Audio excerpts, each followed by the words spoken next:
nós vamos trabalhar um outro tema e eu já queria que você não olhasse para o seu cônjuge, porque talvez a temática desta noite nos faça pensar sobre o cônjuge, mas eu não quero que você pense sobre isso. A temática de hoje é dormindo com o seu inimigo. Não olhe para o lado, tá bom? Irmãos, talvez quando nós pensamos sobre essa temática, a gente começa a imaginar que o nosso inimigo é o nosso cônjuge. Certa vez, eu estava em casa com minha esposa e ela fez uma coisa que acontece muito no campo das mulheres e que até contam como piada. Eu achei engraçado, mas não tão depois. Quer dizer, no momento. Ela chegou e disse assim: amor, eu queria comer alguma coisa. Então eu olhei para ela e disse: doce? Não. Não. Salgado? Não. Sobrou agridoce. Agridoce? Também não. Naquele exato momento, eu fiquei chateado. Automaticamente, pelas respostas dela não ter uma concretitude, algo bem claro, eu comecei a ficar chateado no meu pensamento. Eu comecei a ficar enraivecido nas minhas emoções. Poxa, o que ela quer? O que ela deseja? Como é que eu vou suprir algo no qual ela não é tão clara para falar?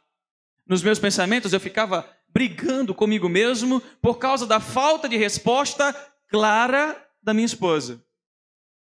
Mas a minha resposta para ela foi: quando você decidir o que você quer, você me fala, porque eu não sei o que você quer e não tenho como adivinhar. E aí você já entende que a resposta já foi com um pouco de chateação. Certa vez, ela chegou para mim e disse: amor, você quer jantar? Eu disse: sim. Quero, claro, com certeza. E aí ela perguntou: o que é que você quer que eu faça? O que você fizer tá bom. Eu acho que é a resposta automática de todo homem, né? O que você fizer tá bom. E aí ela pensou e disse assim: eu vou fazer um cuscuz. Você quer com galinha ou com salsicha? E a resposta do homem automática é: o que você fizer tá bom, meu amor. Ela olhou para mim mais uma vez e eu já percebi que as respostas que eu estava dando não estava sendo tão agradável e tão clara também para com ela. E automaticamente ela se chateou comigo. Apenas pelo olhar eu pude perceber porque eu não fui tão claro na minha resposta. Porque eu também fui muito indeciso nas minhas respostas. Eu não tive objetividade na minha escolha. Quando nós pensamos quem é o nosso inimigo, na grande maioria das vezes, a gente não pensa que somos nós mesmos. A gente não imagina que o nosso maior inimigo somos nós. Sabe por quê, irmãos? Porque na grande maioria das vezes, quando nós imaginamos sobre pecadores, nós pensamos: os outros são piores do que eu. Eu sou pecador, mas eu não sou tão pecador como fulano. Eu sou um pecadorzinho. Eu sou pecador, mas a minha esposa é maior do que eu. Eu acho que é o mesmo pensamento passa na cabeça dela. Eu sou pecadora, mas você não conhece o meu marido? Quando nós vivemos no mundo caído, irmãos, quando nós vivemos no mundo onde o pecado ele é constante, a realidade que nós temos é que são dois pecadores dividindo o mesmo lugar. São dois pecadores dividindo a mesma estrutura, o mesmo lar, a mesma cama. O problema não é ser dois pecadores. O problema é quando estes pecadores persistem no estado de pecado contínuo. E aí o que acontece? Quando eles persistem em viver assim, eles são inimigos para eles mesmos e para o próximo. Quando o marido deseja viver na sua pecaminosidade, ele é um inimigo dele mesmo, porque ele não está cumprindo o propósito para o qual Deus o criou. E ele é um inimigo para o seu cônjuge. Quando a esposa deseja viver o seu pecado, viver o seu orgulho ou qualquer outra coisa, ela é inimiga dela mesma, porque ela não está cumprindo o propósito para o qual Deus a criou e nem está cumprindo o propósito para o seu cônjuge. Quando nós não cumprimos a vontade de Deus, sabe, nós sempre somos um inimigo para nós e para os outros. Quando nós paramos para avaliar a questão familiar, nós percebemos que na grande maioria das vezes, o que eu já pude ouvir, o que muitos outros pastores conselheiros também puderam ouvir sobre crise familiar, sobre a questão do inimigo, sabe o que é? É que quando eles começam ou elas começam a contar a história, é mais ou menos assim: ah, pastor, eu estou no meu casamento passando por uma crise, porque a minha mulher, isso, aquilo, outro, e parará, pum, matou a mulher. Quando você vai ouvir a mulher, aí é muito mais, porque mulher fala mais do que homem. Ah, pastor, o senhor não conhece aquela flor, o senhor não conhece aquele cravo, aquela rosa cheia de espinho, o senhor não sabe o quanto ele é, acabou, morreu. Na grande maioria das vezes, um está sempre acusando o outro.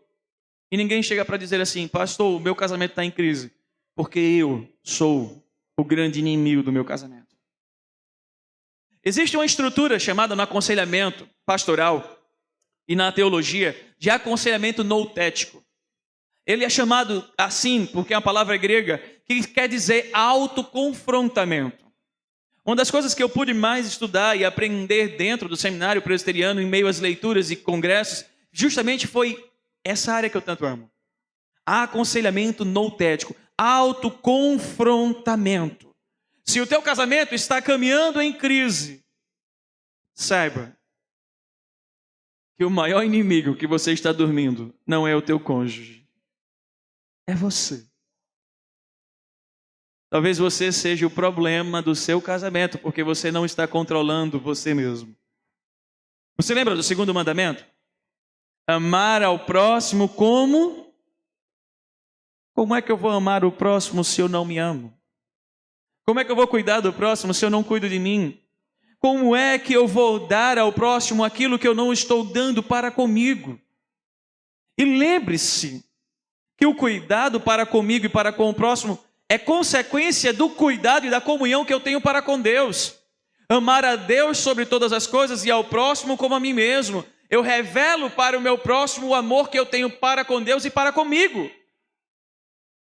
O meu inimigo não é a minha esposa. Os meus inimigos não são as pessoas que possam estar ao meu redor. O meu maior inimigo sou eu mesmo. Por isso que o apóstolo Tiago vai dizer que nós precisamos, quando nos olhar no espelho, não apenas ver as nossas falhas, os nossos erros e deixar de lado, mas pelo contrário, olhar, contemplar, ver aonde precisamos mudar e começar a transformação da nossa vida. A palavra de Deus nos fala muito clara que nesse contexto é muito fácil, até hoje de manhã nós falávamos sobre isso lá na sala, é muito fácil olhar o cisco no olho do próximo, mas nós não conseguimos enxergar o travessão que está no nosso próprio olho. Por isso que quando nós pensamos no inimigo, nós dificilmente imaginamos que somos nós mesmos. E aí então o apóstolo Paulo chega ao jovem Timóteo, falando sobre o seu ministério, mas também aplicando a um contexto prático, no sentido familiar, esta palavra, aonde ele diz: olha, Timóteo, para que nós possamos vencer os nossos inimigos, para que nós possamos vencer as crises, para que nós possamos vencer o falso evangelho, para que nós possamos vencer as vãs doutrinas que são pregadas lá fora, para que nós possamos vencer as heresias, nós precisamos compreender uma coisa expressa nesse capítulo 1, versículo 15. Precisamos compreender justamente isso, irmãos. Paulo traz 3 afirmações, e a primeira é: a palavra, ela é digna. A palavra de Cristo é fiel e digna de toda aceitação. Se você quer uma transformação, se você quer matar o seu inimigo, se você não quer ser levado pelos ventos de doutrinas, Timóteo, famílias, homens, mulheres, comecem a tomar a palavra do Senhor como verdade na vida de vocês. Ela é digna, ela é fiel, ela deve ser aceitada. Segunda palavra que o apóstolo Paulo traz dentro desse versículo 15. Olha lá. Cristo veio ao mundo para salvar quem? Então, homens e mulheres, vocês que são os seus maiores inimigos, há salvação para vocês. Há sim esperança para vocês, aquele que veio ao mundo, aquele que morreu em nosso lugar. Terceiro, apóstolo Paulo está falando ao jovem Timóteo, dos quais que eu sou o quê? Veja que coisa maravilhosa. Dos quais eu sou principal. Só que aí tem uma questão. E aí eu falava justamente ontem no nosso primeiro encontro, reunião de casais. Quem sou eu? Ou eu entendo essa estrutura que eu sou o principal pecador. Ou então eu vou pensar que o meu maior inimigo não sou eu, é sempre o próximo. Por isso, queridos irmãos, nós precisamos responder uma pergunta. O que nós devemos fazer? O que nós devemos fazer com este conhecimento que o apóstolo Paulo lança ao jovem Timóteo? E lança nessa noite aos nossos corações. E nos chama nessa noite a uma transformação particular e uma transformação familiar. O apóstolo Paulo nos ensina, em primeiro lugar, irmãos, que nós devemos confiar na palavra do Senhor. Veja que ele está dizendo ao jovem Timóteo, esta palavra é digna de aceitação, ela é fiel. Não é a primeira vez que o apóstolo Paulo está usando esta expressão. Pelo contrário, nas suas cartas pastorais, tanto ao jovem Timóteo quanto ao jovem pastor Tito, ele usa essa expressão por várias vezes. Caminhe comigo e passe aí comigo nas Escrituras. Se você não fechou, 1 Timóteo capítulo 3, versículo 1. Olha o que o apóstolo Paulo vai dizer. Esta palavra é fiel e digna de toda aceitação. Capítulo 4, ainda de 1 Timóteo, versículo 9. Palavra fiel é esta, que se morremos com ele, também com ele viveremos. Se sofremos, também com ele reinaremos. Se o negarmos, também ele nos negará. Se formos infiéis, ele permanece fiel, não pode negar a si mesmo. Na sua segunda carta, apóstolo Paulo, no capítulo 2, olhe comigo, versículo 11. Segunda carta do pastor Paulo ao jovem Timóteo. Olhe comigo, capítulo 2, versículo 11, até o versículo 13. Esta palavra é digna de confiança. Se morremos com ele, também com ele viveremos. Agora, venha comigo no jovem Tito. Apóstolo Paulo escrevendo ao pastor Tito. Capítulo 3, versículo 8. E olha o que ele diz lá no capítulo 3, versículo 8. Ele escrevendo ao jovem Tito. Fiel é essa palavra. E quero que no tocante a estas coisas, façais afirmação confiadamente para os que têm crido em Deus. Sejam solícitos na prática de boas obras. Estas coisas são excelentes e proveitosas aos homens. Apóstolo Paulo, ele compreende o que é a palavra de Deus. Por esse motivo, irmãos, dela ser fiel e digna de toda aceitação, apóstolo Paulo está dizendo ao jovem Timóteo, viva, pregue e anuncie, porque ela pode e deve ser recebida por qualquer pessoa, sem preocupação. Você está dando algo que é verdadeiro, você está levando algo que é digno, você está levando algo que pode transformar a vida de qualquer pessoa. Em outras palavras, como disse um teólogo, você está entregando a pérola mais valiosa do mundo na mão de alguém. Porque é uma palavra fiel, é uma palavra digna de aceitação. Agora, como minha vida é transformada por ela? Como minha vida é modificada por ela? Apóstolo Paulo não está simplesmente falando só ao jovem Timóteo que ela é digna, que ela é fiel e digna de aceitação e que nós podemos confiar. Ele está dizendo, você precisa ser transformada por ela. Agora, como vem essa transformação? A resposta é prática. Ela vem quando eu coloco em prática. Quando eu começo a viver de forma fiel os ensinos do Senhor. Se eu sei qual é o meu papel como marido, se eu sei qual é o meu papel como pai, e eu cumpro fielmente o meu papel, eu sei que a minha vida vai ser transformada. Eu não estou falando do meu lar e da esposa, eu estou falando da minha vida. Se a esposa cumpre o seu papel e confia fielmente na palavra do Senhor, haverá transformação na vida dela. Natural que, havendo transformação na vida do marido, na vida da esposa, o lar seja transformado, o lar seja tocado, os filhos sejam alcançados, os maridos comecem a viver de forma amável, as esposas comecem a viver de forma mais submissas e a família viva de forma mais bíblica para a glória de Deus. É justamente, irmãos,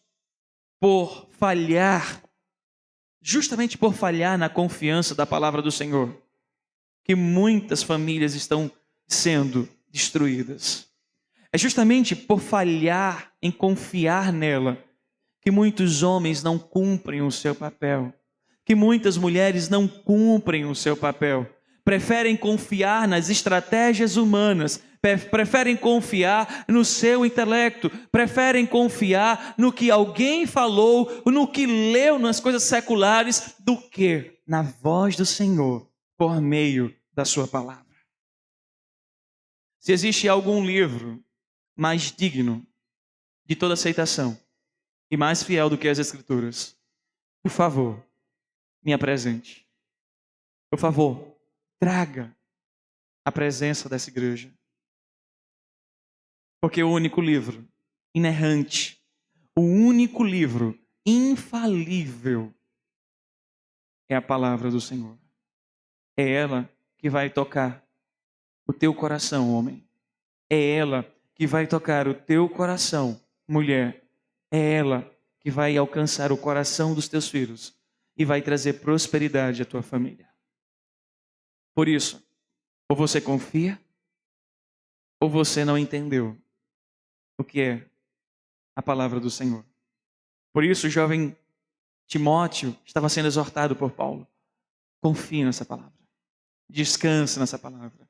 Se lance por completo. Se derrame nesta palavra. A segunda expressão que Paulo está usando é que há uma graça para o nosso inimigo. Lembre, Cristo veio para os pecadores. O maior inimigo que você pode ter é você mesmo. O maior inimigo que pode existir na sua mente, no seu coração, é você mesmo. Quando Paulo está exortando o jovem Timóteo que Cristo veio para salvar os pecadores, em outras palavras, Paulo está dizendo, Timóteo, a graça para aqueles que estavam andando cego. Timóteo, a graça para aqueles que estavam perdidos. Timóteo, a graça para aqueles que estavam condenados ao inferno. Timóteo, a graça para aqueles que são inimigos da cruz de Cristo e do Cristo da cruz. Foi por causa disto que Deus enviou o seu Filho ao mundo, Timóteo, para chamar os inimigos a serem amigos seus, para tocarem o coração dos seus inimigos, para transformarem os seus inimigos e fazerem deles filhos seus, adoradores seus, servos seus. Queridos, quando nós andávamos cegos, presos à marra do pecado, quando nós andávamos outrora segundo o príncipe desse mundo, nós éramos inimigos, aversos à voz do Senhor. A única forma hoje, de fato, de vivermos como um inimigo total do Senhor é justamente rompendo com todo o ensino, rompendo com toda a confiabilidade nas Escrituras, rompendo com tudo que Deus já nos falou, já se revelou e abandonando o Senhor. Todavia, aqueles que foram salvos pelo sangue do Cordeiro, por mais que tentem romper, eles nunca conseguirão, porque a graça de Cristo vai aonde você estiver.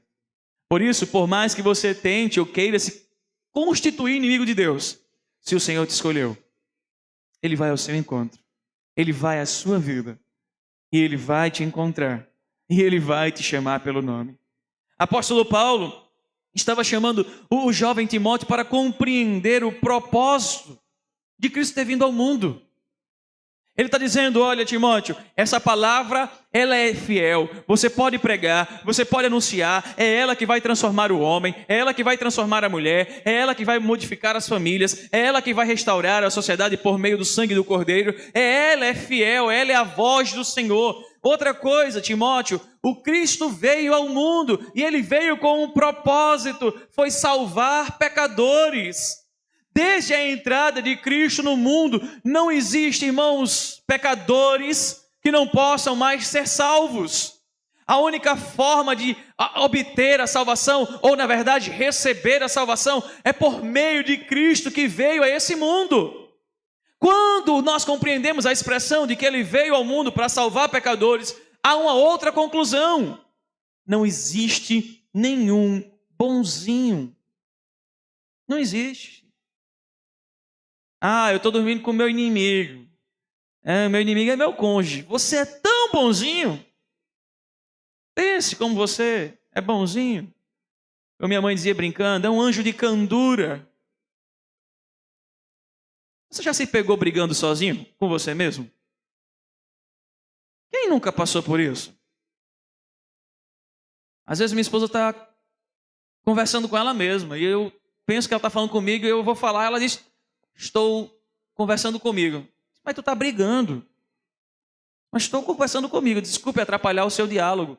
Às vezes eu estou resmungando sozinho. Ela olha para mim e fala: meu Senhor, tua mãe dizia que desde criança tu resmungava. Tu não muda. Mas é tão bonzinho. Sabe? Foi por você e para você que Cristo veio. Foi por mim que Cristo veio. Para pegar esses bonzinhos, para transformar, para modificar a vida, para fazer com que o seu casamento comece a ter sentido, porque agora você é transformado e salvo por Ele. Queridos irmãos, quando há uma crise no casamento, é interessante que mais dificilmente, a não ser que o Espírito Santo venha no coração do bonzinho e da bonzinha, transforme e quebre, dificilmente alguém vai dizer: a crise começou porque eu falhei. Ninguém faz isso. Quem faz? A gente aprende que, espera em Deus que não ocorra separações aqui na igreja, mas a gente aprende que na separação, a culpa sempre é dos dois. Mas você já ouviu falar? Mas fulano tem maior peso. A gente sempre procura alguém para colocar a maior carga do pecado, porque a gente não admite quem nós somos. Nós não admitimos a nossa estrutura. E Paulo está dizendo: Cristo veio ao mundo para salvar os pecadores. Quando eu e você nós não conseguimos reconhecer a nossa falha, quando eu e você não conseguimos reconhecer que somos pecadores, quando eu e você não conseguimos enxergar o nosso pecado, é porque na verdade a gente está míope espiritualmente falando. Existem pessoas aqui que são míopes. E se eu pedir para tirar o óculos, talvez olhando para cá nem me enxergue direito. Só veja um vulto. Sabia? Quando nós estamos míopes espiritualmente, é isso que acontece. A gente não consegue enxergar o que a gente faz ou fez. Mas a gente coloca o óculos para enxergar o que o outro faz. A gente coloca o óculos para tentar achar as falhas e os detalhes do outro. Nós somos, irmãos, desafiados pelas Escrituras e pelo Salvador a reconhecer o nosso pecado, a não justificar o nosso pecado. Nós somos chamados, desafiados a não fazer feito Adão. Aquela expressão que eu gosto de falar e que alguns já guardaram bem: síndrome de Adão. Né, Marlon? O que é a síndrome de Adão? É justamente isso aqui que eu estou falando. Mas vamos esclarecer melhor? Clarear. Deus traz Adão ao mundo. Não é bom que eu esteja só, falhei uma auxiliadora. Dorme Adão, cirurgia, traz Eva. Mas Deus fez um pacto com Adão. Adão, não coma, porque certamente você vai morrer. A serpente vem, e a palavra de Deus diz que está Adão e Eva, eles estão juntos. E a serpente começa a dizer, não foi assim que disse Deus, dá uma interpretação errada do que Deus falou. A mulher disse, não, o senhor está errado. Deus não falou isso não. Deus falou que nem era para comer, nem para tocar. E ela acrescenta ainda mais o que Deus falou. Resumindo, tanto a serpente quanto a mulher interpretam errado as escrituras naquele exato momento. E Adão, a tudo vendo, é omisso. É omisso. Então Eva come do fruto, dá para o seu marido, Adão, e eles veem que estão nus, se escondem, e na viração do dia Deus chega. Adão, onde estás, Adão? Como os irmãos já bem sabem, a pergunta de Deus não era porque ele não sabia onde Adão estava, mas era porque ele queria que Adão revelasse o seu coração. O bonzinho Adão! O bonzinho Adão! Oh, menino bom! Tu estás aí por quê, caba? Fala! E sabe o que Adão fez? O que nós fazemos. Tanto homem quanto mulher. Senhor, eu estou aqui. Eu sou bonzinho, o senhor sabe, né? O senhor conhece Adão. Ah, o senhor conhece. Adão é gente boa. O senhor construiu primeiro o homem. O senhor sabe que nós somos assim, ó. Então eu sou bonzinho. Agora a mulher que o senhor me deu, quer dizer, o senhor criou um problema para mim. Eu estava em paz. O senhor criou um problema na minha vida. O senhor trouxe a mulher, ela me deu o fruto. Olha, eu continuo mesmo Adão bonzinho, mas o senhor e ela causou um problema na minha vida. Eu não tenho culpa. Somos iguaizinhos, irmãos. Síndrome de Adão. Nós não revelamos o nosso coração, porque revelar o nosso pecado é vergonhoso. Revelar o nosso pecado é humilhante. Revelar o nosso pecado e pedir perdão é reconhecer que nós não somos nada. Nada temos. Nada podemos fazer. Por isso Cristo veio ao mundo. Por causa de você e por causa de mim. Para salvar justamente esses pecadores. Para chamá-los a uma vida de comunhão. Para não viver mais dependendo de si mesmo. Mas para começar a depender de Cristo. Para começar a levar a sua família a depender do Senhor. Para levar o seu lar a depender do Senhor. Sabe por quê? Homem, você é o cabeça do lar. Deixa eu dizer uma coisa para você. Você é pecador. Sua esposa é pecadora. Seus filhos são pecadores. Sabe quem precisa de Cristo? Você, sua esposa, seus filhos. Se não for Cristo, nem você, nem sua esposa vai poder transformar o coração do seu filho. Se não for Cristo, nem você, homem, vai poder transformar o coração da sua esposa. Se não for Cristo, nem você, homem, vai conseguir transformar o seu próprio coração. Nós precisamos de Cristo. Por isso Paulo está dizendo, olha Timóteo, Cristo veio para salvar os pecadores. É por isso que lá no Éden, quando eles fizeram a folha para cobrir a nudez, o que Deus estava dizendo é, olha, em palavras claras e bem compreensivas, eu vou colocar sobre vocês a pele do cordeiro, porque o trabalho de vocês não é suficiente para remir o pecado de vocês. O trabalho de vocês não é suficiente para cobrir a humilhação e a vergonha de vocês. E lá o Senhor imolou um cordeiro para cobrir a vergonha e o pecado de Adão e Eva. Lá o Senhor promoveu algo para dizer, não são as vossas ações, não são as vossas atitudes que vai restaurar a vida de vocês. É o meu trabalho, é o meu sacrifício, é o meu amor pela vida de vocês. Por isso, queridos irmãos, nós precisamos confiar nessa palavra que é fiel. Nós precisamos aceitá-la e começar a viver. Nós precisamos compreender que é uma graça para o seu inimigo, e esse inimigo é você. Que Paulo afirma, dizendo: eu reconheço quem eu sou. Então você também precisa reconhecer quem você é. Há uma frase muito icônica no tempo, que tem passado de gerações e gerações, do grande Sócrates. Uma frase que ele diz: conhece-te a ti mesmo.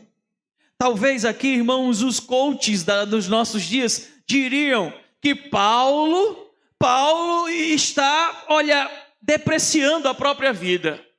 Talvez os coaches da nossa geração diziam assim: Paulo, ame-se mais. Como é que você diz que você é o maior dos pecadores? Talvez os coaches diriam para Paulo: Paulo, você está com a baixa estima. Por isso que você está dizendo que você é o pior do pecador.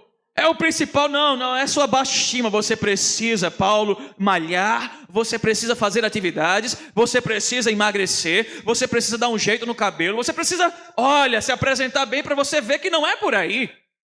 Talvez os coaches poderiam dizer para Paulo assim: Paulo, você está dizendo isso porque você não reconhece o seu valor. Há um valor dentro de você. Você precisa explodir esse homem maravilhoso que você é. Você precisa explodir esse homem com um grande potencial que você tem. Não é por aí, Paulo. Não é. Os coaches. Eles são sábios em encher os egos dos nossos corações. Mas Paulo não. Talvez se eles dissessem isso, Paulo diria: arreda de mim, Satanás. Eu sei quem eu sou. Eu reconheço a minha estrutura. Eu reconheço as minhas faltas. Eu não estou aqui usando de modéstia. Eu imagino Paulo dizendo isso. Eu não estou aqui usando de modéstia, de falso moralismo, ou querendo ser um homem piedoso para tocar os corações. Não. Eu estou sendo apenas verdadeiro. Eu estou confessando a minha vida. Eu sei que eu sou o pior dos pecadores. Eu conheço a minha história passada. Eu persegui os cristãos, eu matei os cristãos, eu enjaulei muitos cristãos. Vocês não me conhecem. Eu sou o pior dos pecadores, eu sou o principal, porque o que eu já fiz é vergonhoso contra o povo de Cristo. Paulo tem uma visão de si mesmo, dos seus pecados. E essa visão de Paulo, sabe o que aconteceu? Olhando para si mesmo, o levou a viver em mais dependência de Deus. O levou a viver mais agradecido diante de Deus. Veja que Paulo está dizendo a Timóteo. Olha comigo mais uma vez, versículo 15. Fiel é a palavra e digno de toda aceitação, que Cristo veio ao mundo para salvar os pecadores. E veja o que ele diz: do qual eu sou o principal. Veja que mesmo sabendo da sua história passada, e mesmo sabendo do sacrifício de Cristo para o presente e futuro, Paulo não está dizendo: Timóteo, eu fui o principal dos pecadores. Paulo está dizendo isso. Paulo está escrevendo: eu sou. Paulo entende a sua estrutura. Paulo entende as suas emoções. Paulo entende que mesmo depois da sua conversão, ele lutava todos os dias contra o pecado, contra a sua natureza caída, contra o velho homem. Ele sabe que o próprio inimigo dele era ele mesmo. Paulo reconhece quem ele é. Sabe, irmãos? Por isso nós precisamos de Cristo para nos livrar de nós mesmos. Por isso nós precisamos de Cristo para nos livrar da nossa velha natureza, para nos ajudar a matar nós mesmos. Não existe nenhum justo sequer, nenhum bom sequer. Todos nós somos pecadores. O livro de David Harvey, justamente com esse título, Quando Dois Pecadores Dizem Sim, ele trata muito bem sobre essa estrutura. Apenas eu vou conseguir viver Cristo para minha esposa quando eu me humilhar diante de Cristo, matando quem eu sou, matando a minha natureza pecaminosa, confiando na palavra. Apenas a mulher, a esposa, vai viver Cristo para o marido e os filhos para o pai e para a mãe Cristo quando eles matarem a velha natureza. Agora compreenda, é uma luta constante. Não é só hoje e agora. É um ato contínuo. Você venceu hoje, amanhã vem mais batalha. Você venceu amanhã, depois de amanhã vem mais batalha. Você não pode parar. Você não pode desistir. Você não pode retroceder. Você precisa continuar lutando.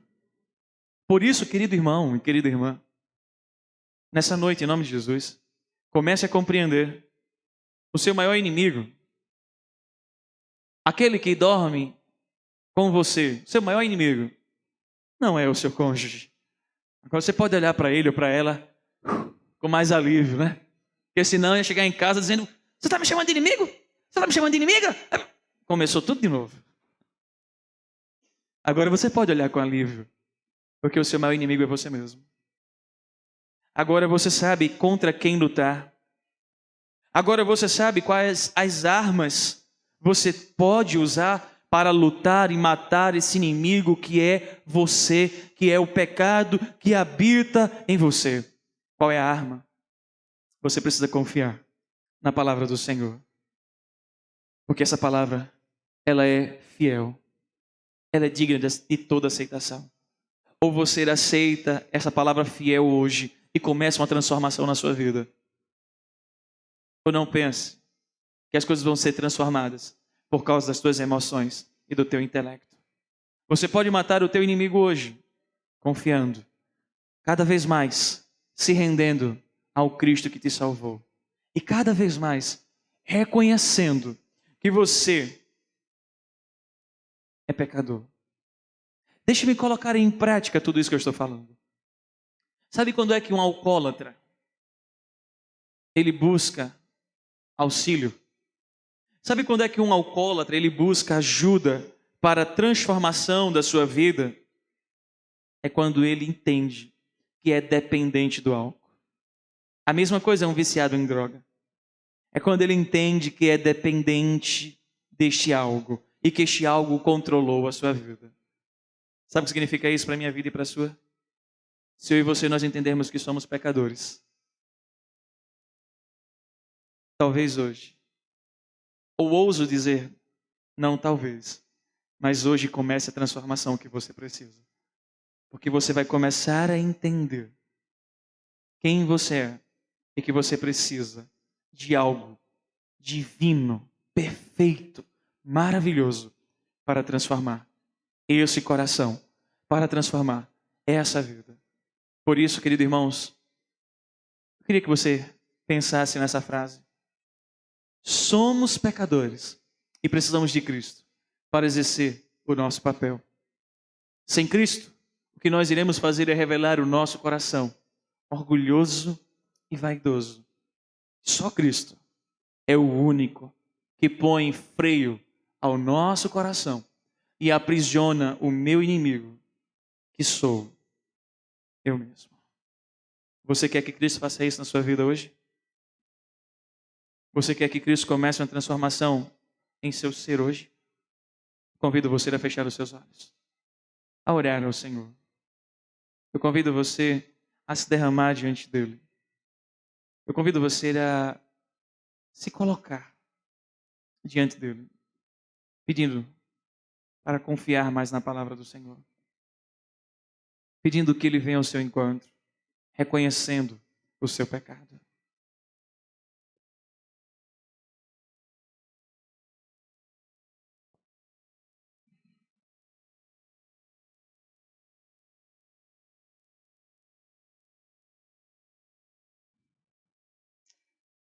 Querido Pai, nós, depois de ouvir a Tua voz, nos achegamos humildemente. Nos humilhamos diante da Tua presença. Nos rendemos aos Teus pés. E pedimos perdão por muitas vezes não ter confiado na Tua palavra. Palavra essa fiel, que nunca falhou. Pedimos perdão porque em alguns momentos da nossa vida, seja de forma particular, familiar, nós temos confiado nas estratégias humanas. Temos confiado no que diz as pessoas mais allegadas da nossa vida. E nós não temos buscado a Tua palavra para meditar nela dia e noite. Como lemos no Salmo 1 nesta noite. E por vezes, por não confiar na Tua palavra, nós temos andado, como disse o salmista no Salmo 42, abatido, angustiado. Mas nessa noite, Senhor, nos faz ter a mesma resposta que o salmista teve e que Paulo deu ao jovem Timóteo. Confia nessa palavra. Confia porque ela é fiel. Senhor, atrai o nosso coração a confiar piamente em Tua palavra. Mais do que no nosso respirar. Mais do que, Senhor, na água que nós bebemos, que sacia nossa sede. Mais do que o alimento que traz energia ao nosso corpo, nos faz confiar na Tua palavra. Porque ela nos diz que o Senhor nos amou de tal forma que deu o Teu único Filho para nos salvar.